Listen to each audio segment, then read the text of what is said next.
Hello students, welcome to science class. See, this is your science book. Now in this book I made you underline notes. I hope you all have written these notes in your science CW. After these notes I explain that textbook exercise also, this one, textbook exercise. And I sent PDF of this textbook exercise also. So that also I hope you had written in your science CW. Okay, now it's time to drawing.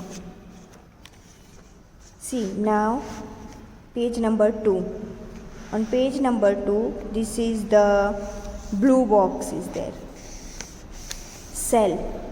So today I will explain this about cell. Now what is cell? So cell is a structural and functional unit of living things. So have you ever seen that buildings? See, buildings are made up of bricks. Like Similarly, only the bodies of living organisms also are made up of tiny unit called cell. For example, when we build building, first is a brick only, bricks. Now many bricks comes together and make a wall. Now 4 or 5 types wall together and make a room. Again many rooms together and finally a building. Similarly, cell also. Cell is a basic unit of bodies of living things. Now many cells together and make a tissue.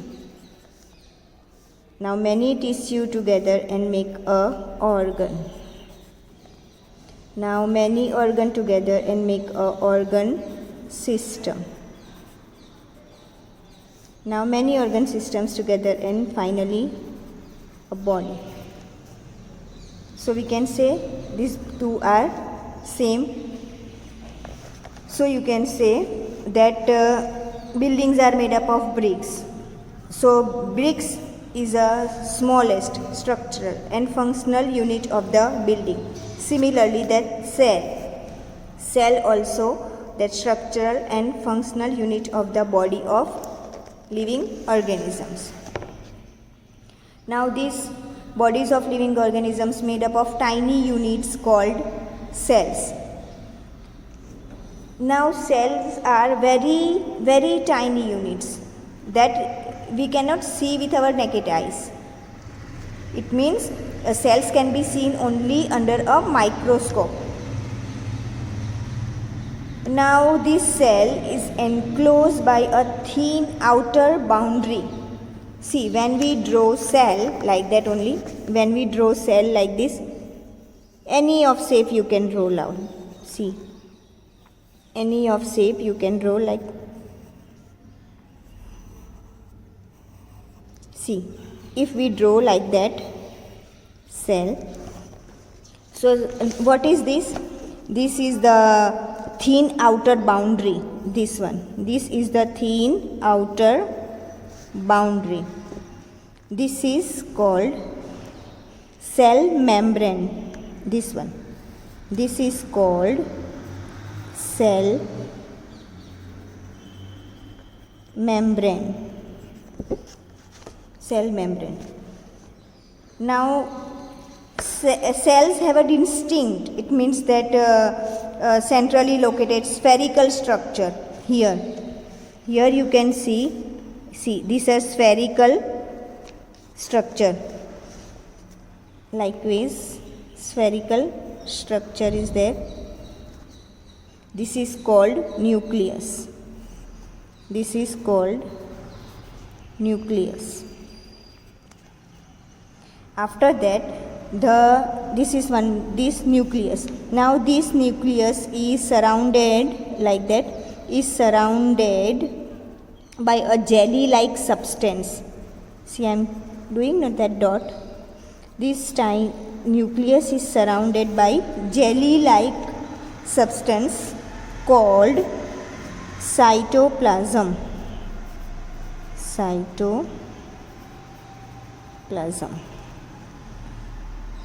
Got it? So student, now you will draw this diagram of the cell in your CW and label it. After completing, first you will write notes, then you will write textbook exercise. After completing textbook exercise, you will draw the diagram of the cell and label. Now one more diagram. See, this is on page number 3. This one, stomata.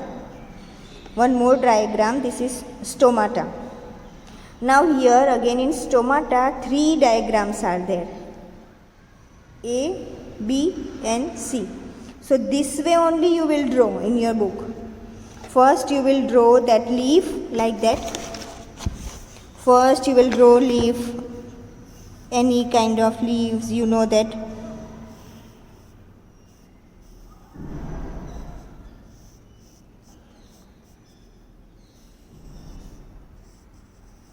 Likewise leaves you will draw. Now zoom it. After that zoom it. So this one diagram A. When you zoom it, you will draw second diagram. Diagram B, section of leaf. This one. Diagram B, section of leaf. This way only. After drawing this, you will draw diagram C. This one. A, B and C, stomata. It means stomata opening. So this diagram also you will draw in your CW. A, B and C. These 3 diagrams you will draw in your CW and you will give name stomata. And yes, one more thing, don't forget to label this diagram. First you will write notes, then second, after completing notes, you will write textbook exercise in your CW, and after completing textbook exercise in your CW, you will draw that diagram of the cell and label it. After that, you will draw the diagram of stomata. All 3 diagrams you will draw A, B and C with label. All A, B and C with label. So students, now here our first lesson is completed. See, after that nothing to draw here, just I am reminding you what you have learned in this lesson. So you know that, as you know, all organisms need food and utilize it to get energy for growth and maintenance of their body. Then second, green plants synthesize food for themselves by the process of photosynthesis. They are autotrophs. That's why green plants are called autotrophs. Why? Because green plants make their food by their own. Now plants like Cuscuta are parasites. It means it depends on others, host. They take food from the host plant. It means they take food from the host plant, because they do not perform the process of photosynthesis. That's why plants like Cuscuta are parasite. They depend on the host. It means they take food from the host plant. Then plants use simple chemical substances like carbon dioxide, water and minerals for the synthesis of food. It means for process of photosynthesis. Which substance plant use? So plant use some simple chemical substances like carbon dioxide plant get from the atmosphere, then water and minerals that roots of the plant suck from the soil, and after that plants perform the process of photosynthesis. Chlorophyll, water, carbon dioxide and sunlight are the essential requirement for photosynthesis. It means for doing the process of photosynthesis, plants need chlorophyll, water, carbon dioxide and sunlight. So chlorophyll present in leaves, then water and mineral roots of the plant suck from the soil, then carbon dioxide plants get from the atmosphere, and sunlight. In the presence of sunlight, plants perform the process of photosynthesis. That's why we can say that chlorophyll, water, carbon dioxide and sunlight are the essential requirement for photosynthesis. Now, complex chemical substance is such as carbohydrates are the products of photosynthesis. Now, after the completing the process of photosynthesis, which are the products? So, now plant use some simple substances for the photosynthesis, and after completing process of photosynthesis, now complex chemical substances are the product. It means some complex chemical substances such as carbohydrates are the products of photosynthesis. Solar energy is absorbed by the chlorophyll present in leaves, and oxygen is produced during photosynthesis, which are very useful for our respiration. Oxygen released in photosynthesis is utilized by living organisms for their survival. Now, many fungi derive nutrition from dead and decaying matter. So, they are saprotrophs. A few plant and all animals are depend on others for their nutrition and called heterotrophs. So, again here autotrophs and heterotrophs. See, when we underline which notes which we underline are carbohydrates, protein, fats, vitamins and minerals are components of food, which you have learned in 6th standard. These are the component of food. Now, these component of food are called nutrients. Now, what are the 5 main nutrients? Carbohydrates, proteins, fats, vitamins and minerals. These are the component of food, and these component of food are called nutrients. Now, next, nutrition. So, nutrition, what is nutrition or definition of nutrition? So, nutrition is the mode of taking food by an organism and its utilization by the body. It means nutrition is the mode of taking food, and after taking food, when we utilization by the body. So, the mode of nutrition in which organisms make food themselves from simple substances is called autotrophic. It means that organisms which make their food by their own. So, definition of autotrophic. The mode of nutrition in which organisms make food themselves from simple substances is called autotrophic. Therefore, plants are called autotrophs. Now, animals and most other organisms take in food prepared by plants. So, they are called heterotrophs. Animals and most other organisms, because they depend on others for their food. That's why animals and most other organisms take in food prepared by plants. So, they are called heterotrophs. Next, the tiny pores present on the surface of leaves, and these pores are surrounded by gourd cells. Such pores are called stomata. Again, definition of stomata, or what are stomata. So, the tiny pores present on the surface of leaves, these pores are surrounded by gourd cell. Such pores are called stomata. Now, chlorophyll. Definition of chlorophyll. So, the leaves have a green pigment called chlorophyll. Now, photosynthesis. What is photosynthesis or definition of photosynthesis? The synthesis of food occurs in the presence of sunlight. It is called photosynthesis. It means we can say that a process in which plants make their food by using chlorophyll, sunlight, water and minerals is called photosynthesis. After that, this is also very important, equation of photosynthesis. What is the equation of photosynthesis, or write the equation of photosynthesis?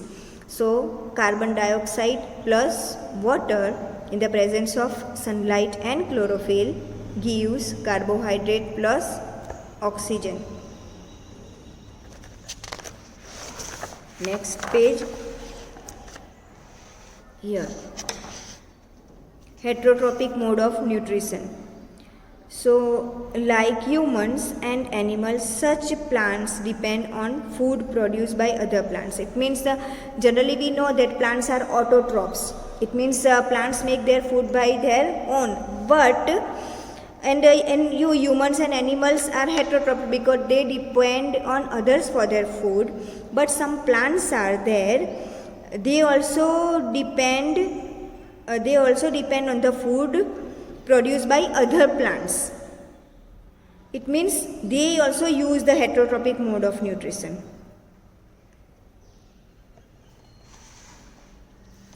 Now the plant on which it climbs is called host, since it deprives the host of valuable nutrients. Now parasite, Cuscuta is called parasite. So I told you that example of parasite, Cuscuta or Amarbel also we can write here. Now after that, insectivorous plant. So some plants we can say insect eating plants. It means that insect eating plants. So such type of plants are called insectivorous plant, and in example of insectivorous plant is that pitcher plant. It means here you can say that diagram also, pitcher plant.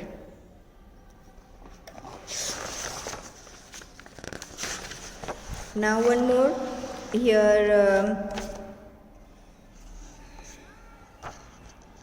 see, mode of nutrition in which organisms take in nutrients from dead and decaying matter is called saprotrophic nutrition, and such organisms with saprotrophic mode of nutrition are called saprotrophs. What are it means saprotrophs, or you can add what is saprotrophs or definition of saprotrophs or notes. So in that you will write mode of nutrition in which organisms take in nutrients from dead and decaying matter is called saprotrophic nutrition, and some organisms with saprotrophic mode of nutrition are called saprotrophs, and example is a fungi. Now next is this one. Some organisms live together and share both shelter and nutrients. This relationship is called symbiosis. It means give and take type relationship it means, and example is lichens. It means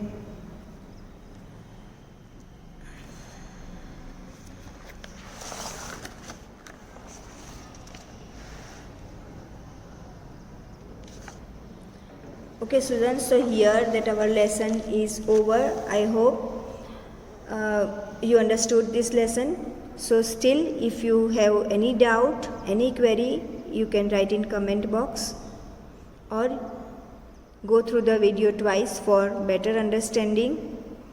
And one more thing students, please write notes and textbook exercise in your CW, and complete your drawing work also in your CW, because it will help to learn for your exams.